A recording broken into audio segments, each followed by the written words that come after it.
Sound of static interference. You ever notice how Dallas has more abandoned radio towers than Starbucks locations? Yeah, me neither. But someone should have been counting.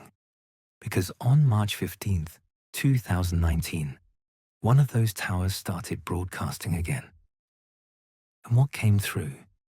Let's just say AT&T's 5G rollout suddenly seemed like the least of our problems.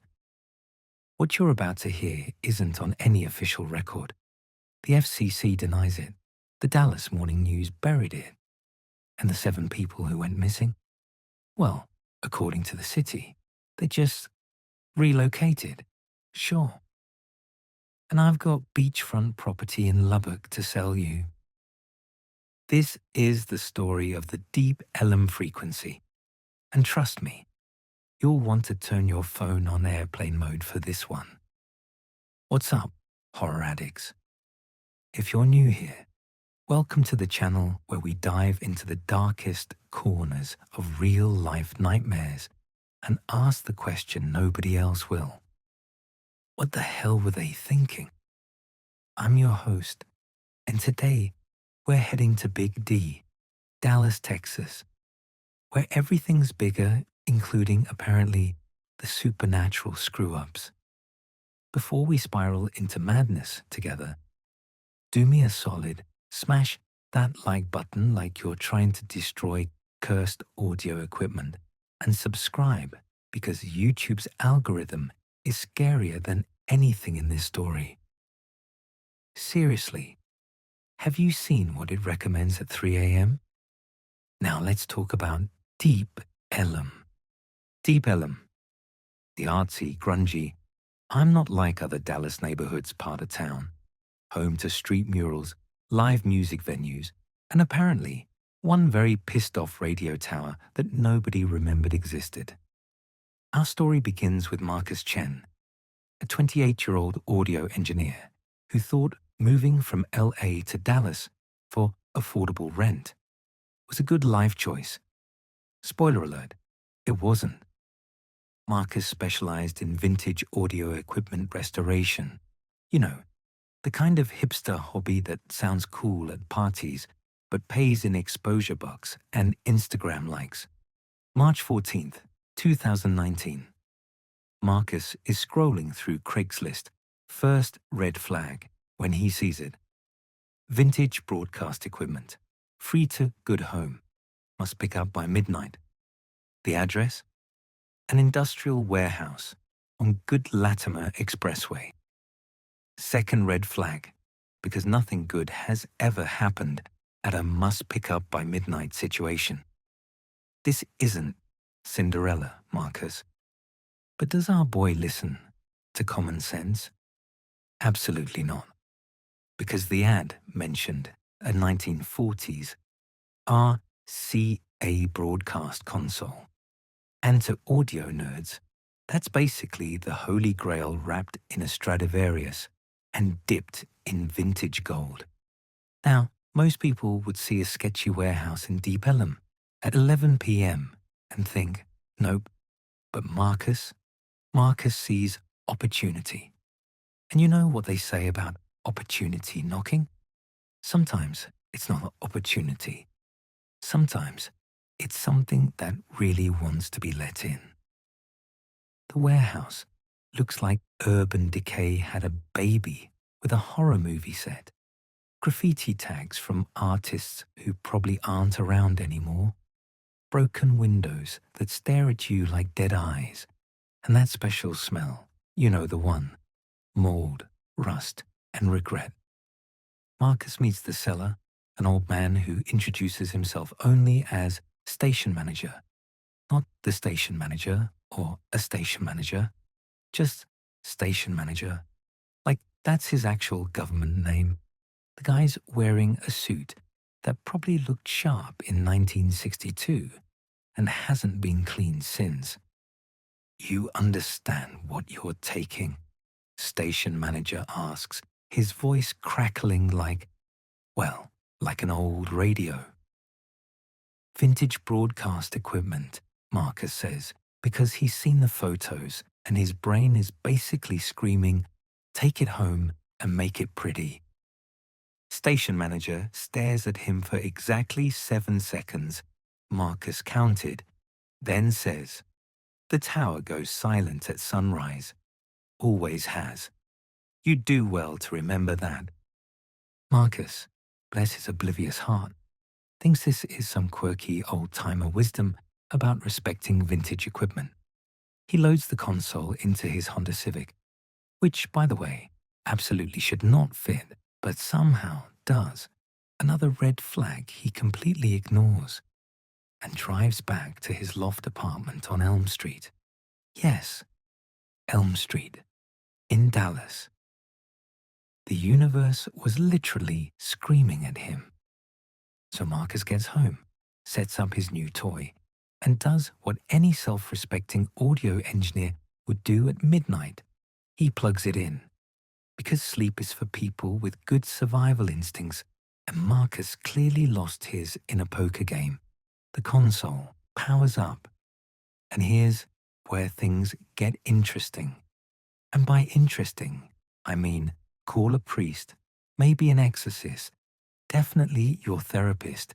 Interesting. The console shouldn't work. It's not connected to anything. No transmitter, no antenna, no power source except the regular wall outlet. But at 12:47 a.m., it starts broadcasting. Static first. Then a voice.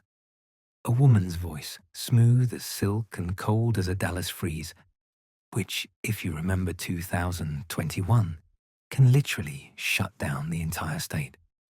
She's speaking in English, but the words are wrong. Like someone memorized the dictionary, but never learned what the words actually mean. Good evening, listeners of the frequency. The midnight service begins. Please hold for your regularly scheduled. And then she stops. Dead air. 3 seconds. 5. 10. Marcus, naturally, is recording everything. Because when weird stuff happens, the first instinct is always, this will make great content. He's basically thinking about the Reddit karma before considering the cosmic horror implications.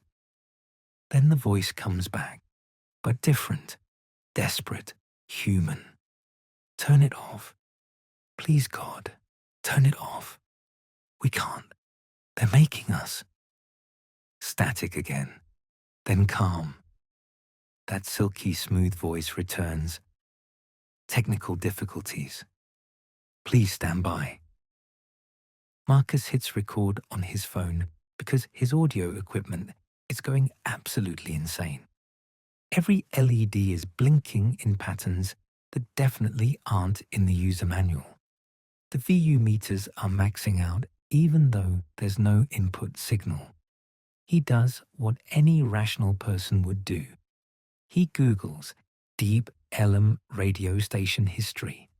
What he finds is a Reddit thread from 2007, last updated 13 years ago, about KDEE, a pirate radio station that operated from an illegal tower in Deep Ellum from 1946 to 1952. The station broadcast experimental programming that reportedly caused mass hysteria events. The FCC shut it down after 7 listeners disappeared during a live broadcast. The thread ends with a warning. If you hear the frequency, don't listen past sunrise. Don't engage. Don't respond. They're still broadcasting. They've always been broadcasting. Marcus looks at his phone.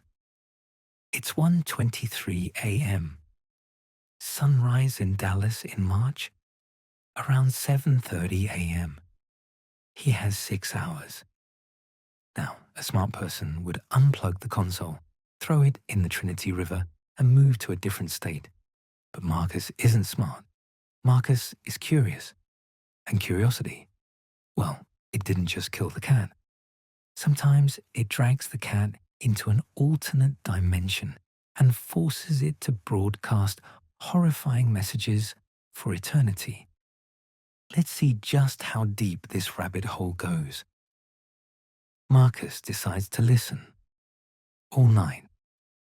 He sets up recording equipment, grabs energy drinks like he's preparing for a gaming marathon, and settles in. 2 a.m. The broadcast is mostly music, but not normal music.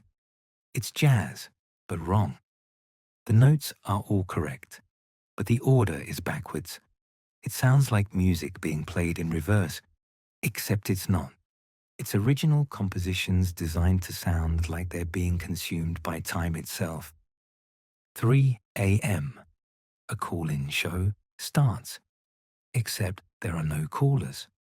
The host, a man with a voice that sounds like gravel being processed through a cheese grater, takes calls from numbers that don't exist. Dallas area codes that were never assigned. He discusses events that never happened. Robert from 21400000001. You're on the air. Yeah, hi, long-time listener. I wanted to talk about the incident at Dealey Plaza yesterday. This catches Marcus's attention. Dealey Plaza, where JFK was assassinated in 1963. Which incident are you referring to? The host asks.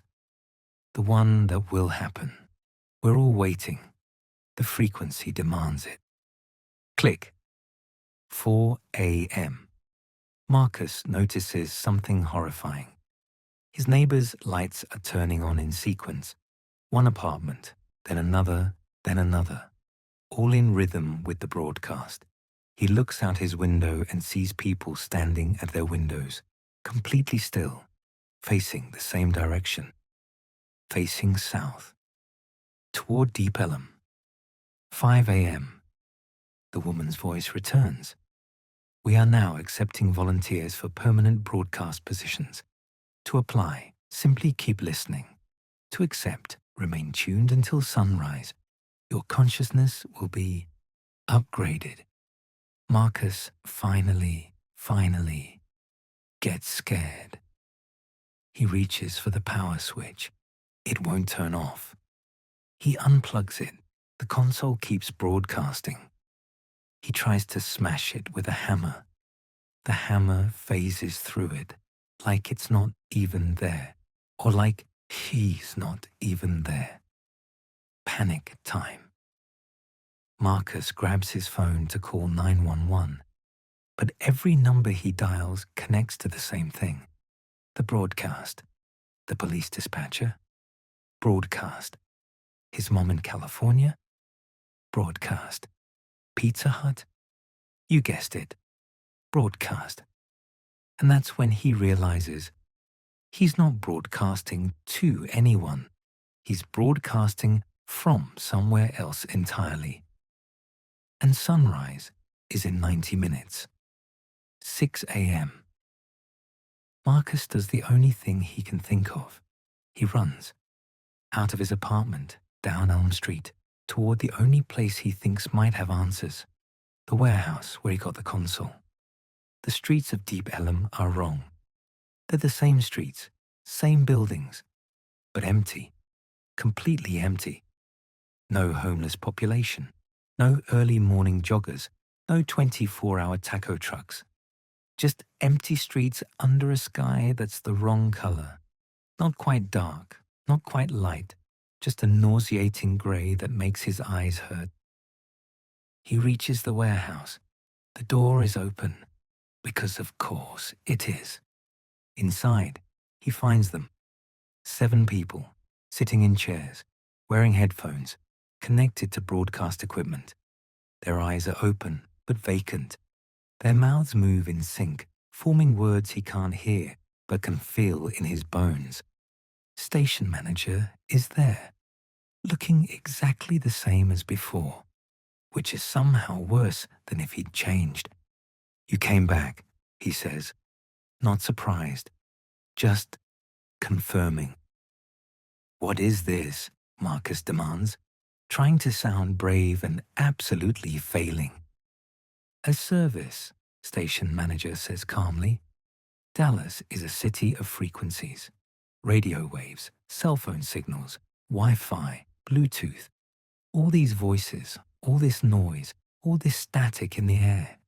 But underneath, there's the original frequency. The one that was here before the city, before Texas, before time had the good sense to move forward instead of sideways.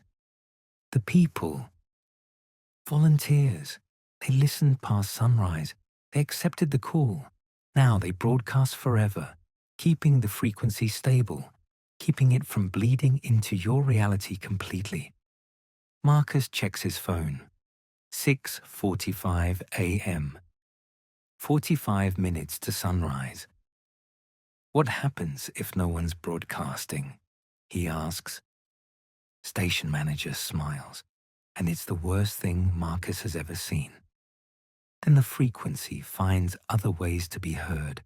Through every radio, every phone, every speaker in Dallas, 8 million people, all tuned to the same station, all hearing the same thing, all becoming receivers. So my choices are, join these people or let the entire city get mind-controlled by a supernatural radio station. Those aren't your only choices, station manager says. You could destroy the tower.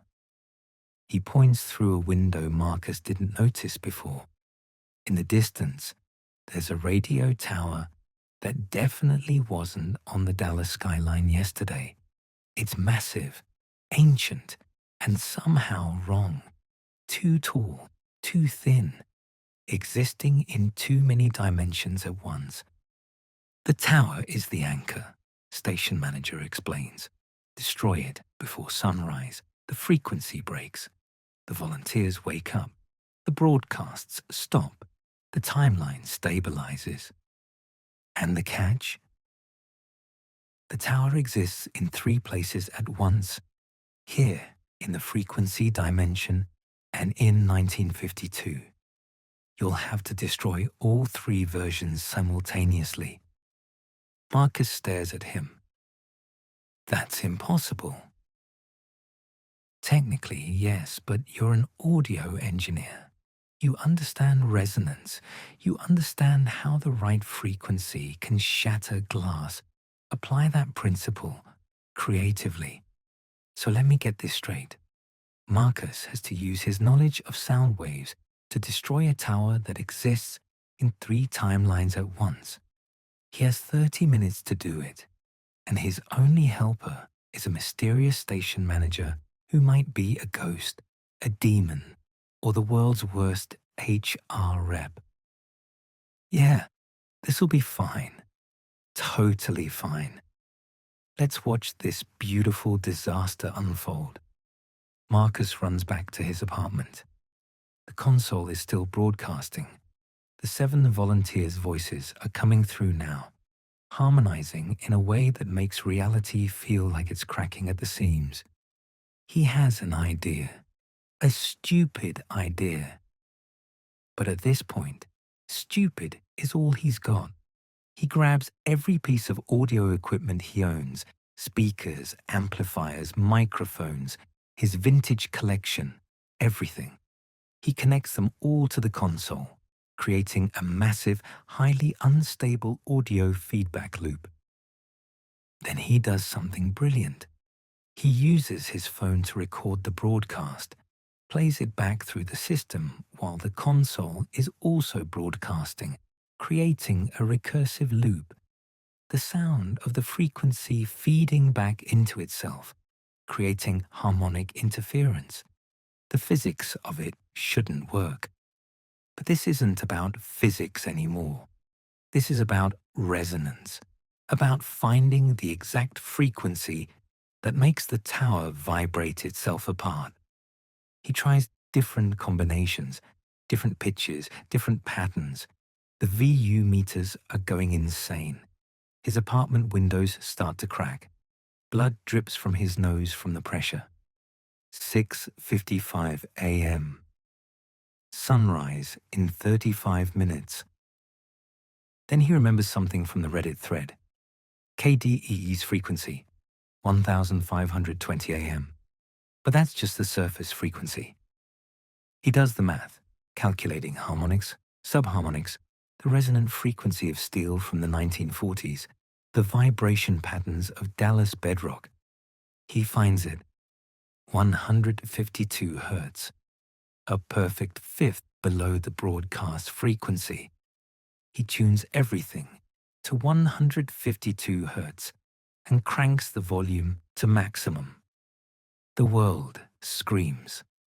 The tower in the distance starts to shake. He can see it through his cracked window, vibrating, phasing in and out of existence. In 1952, the same tower shudders during a live broadcast, startling 7 people in a warehouse who suddenly remember they have somewhere else to be.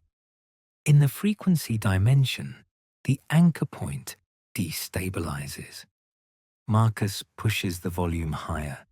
His equipment is literally melting. His ears are bleeding. The entire building is shaking. 7:15 a.m. 15 minutes to sunrise.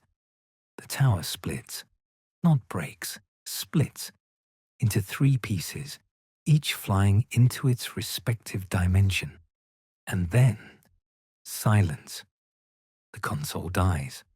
The 7 people in the warehouse gasp, wake up, and immediately ask what year it is. Station manager smiles, nods at Marcus through a window that isn't there, and fades away like he was never real. The sun rises over Dallas at 7:29 a.m., exactly on schedule. Marcus collapses in his destroyed apartment, surrounded by melted audio equipment and the knowledge that he just saved Dallas from becoming a city-sized supernatural radio receiver. When the police finally arrived, called by neighbors about the noise, they found Marcus unconscious but alive. The audio equipment was destroyed, but not from the frequency. According to the official report, it was a surge from improper electrical setup. The 7 people who'd been missing since 1952 were found in the deep Ellum warehouse, confused but healthy. The city quietly gave them new identities, back pay for 70 years, and really good therapy. The warehouse was demolished 3 weeks later. The radio tower that nobody remembered was officially never there, according to city records. Marcus moved back to LA. He works in film sound now and refuses to touch vintage broadcast equipment. He also sleeps with earplugs, just in case. But sometimes, late at night, when he's mixing audio for a movie, he swears he can hear it in the background static. A woman's voice, smooth as silk and cold as ice, saying, "Thank you for listening. This concludes our broadcast." And then, silence. The good kind. So there you have it, folks. The Deep Ellum frequency. A story about why you should never trust free stuff on Craigslist, why vintage audio equipment might be cursed, and why Dallas's radio dial is probably best left alone. Now, I know what you're thinking. Is this real? Well, here's the thing. There was a KDE pirate radio station. There are unexplained disappearances in Deep Ellum's history, and there definitely are old radio towers scattered around Dallas that nobody seems to remember building. Do with that information what you will. If you enjoyed this descent into audio-based madness, drop a like, subscribe for more horror stories that'll make you question reality, and hit that notification bell, because apparently YouTube thinks you only want to see my videos 30% of the time. Rude. Drop a comment and tell me. Would you have answered the frequency's call? Or are you smart enough to know that when creepy old men offer you free vintage equipment at midnight, the answer is always, no thanks, I choose life? Got your own Dallas horror stories? Share them below. Or don't, if you'd like to sleep tonight. Until next time, stay scared, stay smart, and for the love of God, read the fine print before you pick up free stuff from Craigslist. This has been the Deep Ellum frequency. Transmission ended.